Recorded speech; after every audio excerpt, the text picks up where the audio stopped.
আল্লাহ রাব্বুল আলামিন এই আয়াতের মধ্যে ঈমানদারদের উপর তার দেয়া সবচেয়ে বড় একটা নিয়ামত, সর্বশ্রেষ্ঠ নিয়ামতের কথা আল্লাহ পাক উল্লেখ করেছেন। মান্না ইয়ামুন্নু অর্থ হলো অনুগ্রহ করে সেটার খোঁটা দেওয়া, কিন্তু আল্লাহর শানের ব্যাপারে ব্যবহৃত হবে অনুগ্রহের কথা স্মরণ করাইয়া দেওয়া। ঈমানদারদের প্রতি, মানবতার প্রতি, মানুষের প্রতি আল্লাহ রাব্বুল আলামিনের নিয়ামত, আল্লাহ রাব্বুল আলামিনের অনুগ্রহ অসংখ্য অগণিত। যেমন আল্লাহ রাব্বুল আলামিন সূরা ইব্রাহিমের মধ্যে ইরশাদ করেছেন, ওয়া ইন তাউদ্দু নি'মাতাল্লাহি লা তুহসুহা ইন্নাল ইনসানা লাযালুমুন কাফফার।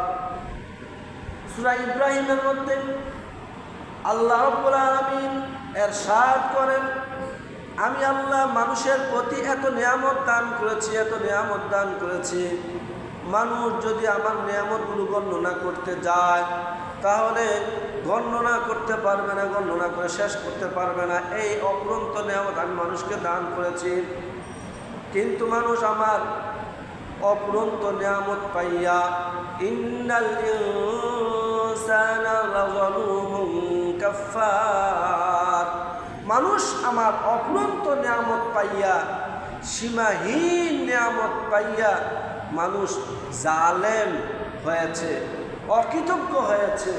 মানুষ আমার নিয়ামতের শুকরিয়া আদায়। অতএব আল্লাহ রাব্বুল আলামিনের পক্ষ থেকে আমাদের প্রতি অপরন্ত নিয়ামত রয়েছে, অসংখ্য অগণিত নিয়ামত রয়েছে। কোনো নিয়ামতের ব্যাপারে আল্লাহ রাব্বুল আলামিন খোঁটা দেননি, অনুগ্রহের কথা বলেননি, কিন্তু এমন দুইটি নিয়ামত রয়েছে, যেই দুইটি নিয়ামতের ব্যাপারে আমার আল্লাহ মান্না শব্দ ব্যবহার করেছেন। মান্না অর্থ হলো অনুগ্রহ করে খোঁটা দেওয়া। মান্না অর্থ কি? খোঁটা দেওয়া। অতএব আল্লাহর ব্যাপারে খোঁটা দেওয়া শব্দ ব্যবহৃত হবে না, আল্লাহর ব্যাপারে ব্যবহৃত হবে অনুগ্রহ করা। যেহেতু আল্লাহ রাব্বুল আলামিন কুরআনুল কারীমে দুইটি জায়গা মান্না শব্দ ব্যবহার করেছেন, অনুগ্রহের কথা ব্যবহার করেছেন, খোঁটা দেওয়ার কথা বলেছেন, অতএব বোঝা যায় এই দুইটা নিয়ামত আল্লাহর কাছে অনেক বড়। বুঝলাম কিভাবে? কারণ খোঁটা মানুষকে ছোট নিয়ামত, ছোট অনুগ্রহের ব্যাপারে খোঁটা দেয় না। আপনি যাকে 10 টাকা দিয়েছেন, 5 টাকা দিয়েছেন, 100 টাকা দিয়েছেন, আপনি কখনো 5 টাকা খোঁটা দিবেন না, 10 টাকার খোঁটা দিবেন না। খোঁটা মানুষ দেয় বড় কোনো অনুগ্রহ করে থাকলে, ঠিক কিনা? বড় অনুগ্রহ করে থাকলে মানুষ খোঁটা দেয়। ছোট অনুগ্রহের ক্ষেত্রে মানুষ কি দেয় না? খোঁটা দেয় না। যেমন আমরা স্বাভাবিকভাবে দরিদ্র অসহায় লোকদেরকে 5 টাকা, 10 টাকা, 2 টাকা দিয়ে থাকি, এদেরকে আমরা কখনো খোঁটা দেওয়ার কথা বলি না।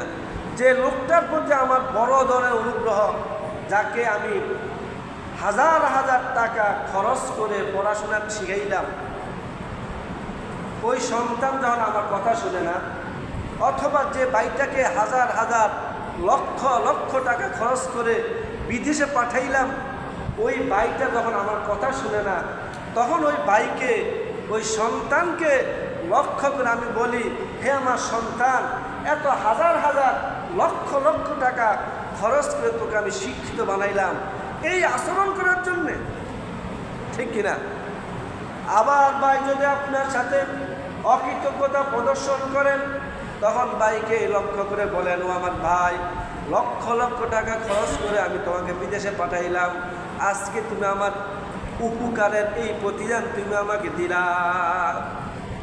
অতএব মানুষ যেমনিভাবে খোঁটা দেয়, অনুগ্রহের কথা স্মরণ করায় বড় নিয়ামতের ক্ষেত্রে, ঠিক আল্লাহ পাক এখানে কুরআনুল কারীমে দুইটা জায়গায় ইমানদারদেরকে খোঁটা দিয়েছেন, ইমানদারদের প্রতি অনুগ্রহের কথা স্মরণ করাই দিয়েছেন। অর্থাৎ এর দ্বারা বোঝা যায় এই দুইটা নিয়ামত আল্লাহর পক্ষ থেকে বান্দার জন্য অনেক বড় নিয়ামত। বলে না সুবহানাল্লাহ। এই মান্না শব্দ কুরআনুল কারীমের মধ্যে দুই জায়গা ব্যবহৃত হয়েছে। একটি জায়গা হলো সূরা হুজুরাতের শেষ পৃষ্ঠায় আল্লাহ রাব্বুল আলামিন বলেন, ইয়ামুন্নুনা আলাইকা আন আসলামু কুল লা তামুন্নু আলাইয়া ইসলামাকুম বালিল্লাহু ইয়ামুন্নু আলাইকুম আন হাদাকুম লিল ঈমান ইন কুনতুম সাদিকিন। কোনো এক সময় কোনো এক পরিপ্রেক্ষিতে সাহাবায়ে কেরাম রিদওয়ানুল্লাহি আলাইহিম আজমাইনের পক্ষ থেকে একটা কথা প্রচার হয়েছে। খেয়াল করি আমরা, সাহাবায়ে কেরামের পক্ষ থেকে রাসূলের ব্যাপারে একটা কথা প্রচার হয়েছে। সাহাবায়ে কেরাম রাসূলকে বলতে লাগলো, ও ইয়া রাসূলুল্লাহ, ইয়া হাবিবাল্লাহ, আমরা যদি ইসলাম ধর্ম গ্রহণ না করতাম আপনার কত বড় বিপদ হইতো। বলো না নাউযুবিল্লাহ। আমরা যদি ইসলাম ধর্ম গ্রহণ না করতাম আপনার কি হতো? এই কথা বলে সাহাবায়ে কেরামের কিছু অংশ, কয়েকজন লোক রাসূলকে কি দিল? খোঁটা দিল। আমরা মুসলমান হয়ে আপনার উপকার করলাম। অতএব সাহাবায়ে কেরামের এই কথার পরিপ্রেক্ষিতে আল্লাহ রাব্বুল আলামিন জিবরাইলকে পাঠাইলেন। পাঠাইয়া রাসূলকে বলে দিলেন, ও রাসূল, ইয়ামুন্নুনা আলাইকা আন ইয়ামুন্নুনা আলাইকা আন আসলামু। সাহাবায়ে কেরাম আপনাকে খোঁটা দেয়, আন আসলামু, তা ইসলাম ধর্ম গ্রহণ করেছে এই বলে খোঁটা দেয়। বালিল্লাহু ইয়ামুন্নু আলাইকুম আন হাদাকুম লিল ঈমান।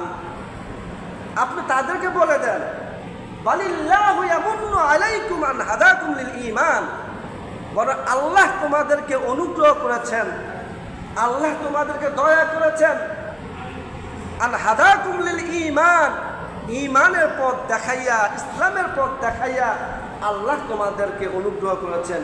ইন কুনতুম সাদিকিন, তোমরা যদি সত্যিকার অর্থে অনুগ্রহের কথা বলতে যাও তাহলে শুনে রাখো, তোমাদেরকে ঈমানের দৌলত, ঈমানের সম্পদ, ঈমানের আমল করার কারণে আল্লাহ পাক তোমাদেরকে অনুগ্রহ করেছেন। সুবহানাল্লাহ। তোমরা রাসূলের প্রতি অনুগ্রহ করো নাই, বরং আল্লাহ তোমাদের প্রতি কি করেছে? দয়া করেছে। আল্লাহ পাক যদি তোমাদেরকে দয়া না করত, তোমরা মুহাম্মদুর রাসূলুল্লাহ সাল্লাল্লাহু আলাইহি সাল্লামকে নবী হিসেবে মানতা না। আল্লাহ পাকের অনুগ্রহ থাকার কারণেই তোমরা মুহাম্মদুর রাসূলুল্লাহ সাল্লাল্লাহু আলাইহি সাল্লামকে রাসূল হিসাবে বিশ্বাস করেছ, রাসূল হিসাবে স্বীকার করেছ। এতে তোমাদের দুনিয়াতেও তোমরা কামিয়াব হয়েছ, আখিরাতেও তোমরা কামিয়াব হবা। সুবহানাল্লাহ। অতএব তোমরা কিসের মুহাম্মদের প্রতি অনুগ্রহ করেছ? না না না, বলে আল্লাহ তোমাদের প্রতি অনুগ্রহ করেছে। এর দ্বারা বোঝা গেল ঈমান আনা, ঈমান আনা এটা আল্লাহ পাকের পক্ষ থেকে বড় একটা অনুগ্রহ, দয়া, মায়া।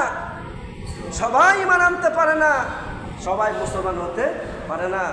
অতএব আমরা যারা ঈমান এনেছি আমাদের বুঝতে হবে, জানতে হবে আমরা বিশাল বিশাল বড় একটা নিয়ামতের মালিক হয়েছি, যেই নিয়ামতের মূল্য পুরা পৃথিবী বিক্রি করলেও পরিশোধ হবে না। হাদিসের মধ্যে পাওয়া যায়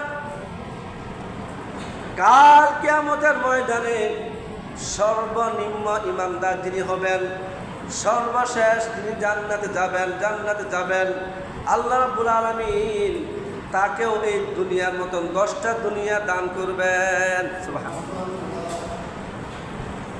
অতএব এখন যদি আমাকে কেউ বলে তোমাকে 10 লক্ষ টাকা দিলাম, 10 কোটি টাকা দিলাম, তুমি তোমার ঈমানটাকে বিক্রি করো, তাহলে কি আমি এই 10 কোটি টাকার বিনিময়ে আমি আমার ঈমানকে বিক্রি করতে পারি?